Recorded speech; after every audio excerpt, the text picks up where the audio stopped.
Hello, I'm Yurangi. Today we are going to talk about child observation. Let's discuss about how to do an observation. First, we have to select a specific focus.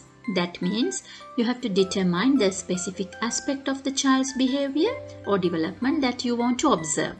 This could be their social interactions, language skills, or problem solving abilities, or emotional expressions, physical development, or any focus.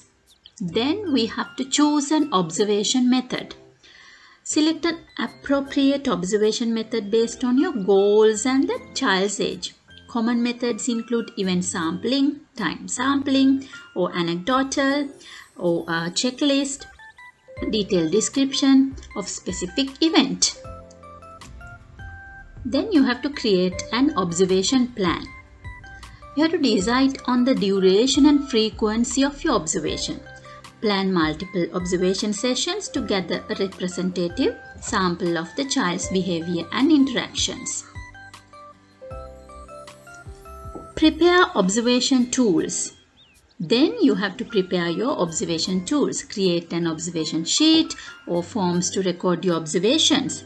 Include columns for the date, time, observed behaviors or events, context, and any additional notes or descriptions. Use objective language and be specific in your descriptions.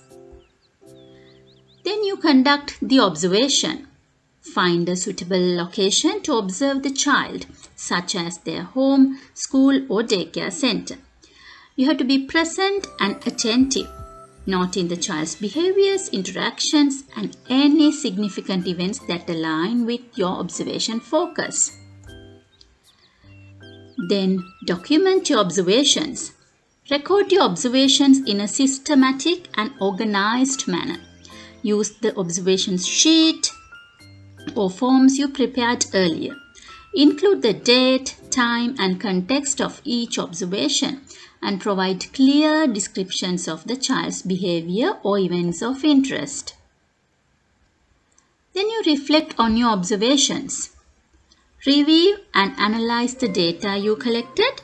Look for patterns, trends, or significant moments that provide insight into child's behavior and development.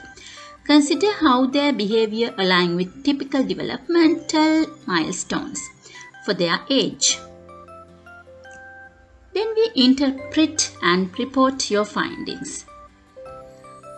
You can draw conclusions based on your observation and reflect on child's strengths, areas for improvements, and potential developmental concerns. You can compile your findings into a well-structured observation report, highlighting key observations and supporting them with specific examples.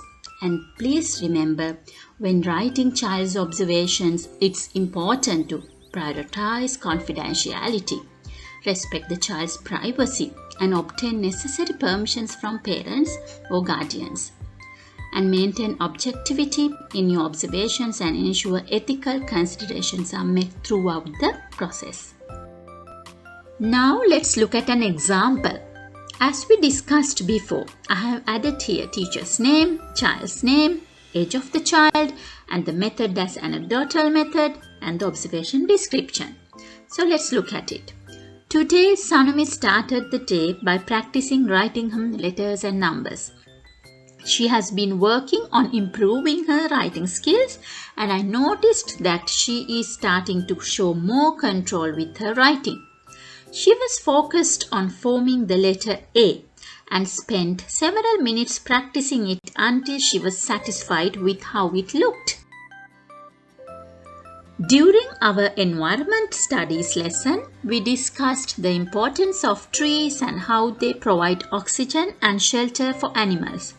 Sanumi was engaged in the lesson and asked several thoughtful questions, such as how do trees make oxygen and what kind of animals live in trees. She also showed an eagerness to learn more about the topic and requested that we read a book about trees during our next lesson. In the afternoon, Sanumi worked on a writing exercise where she was asked to describe her favorite animal.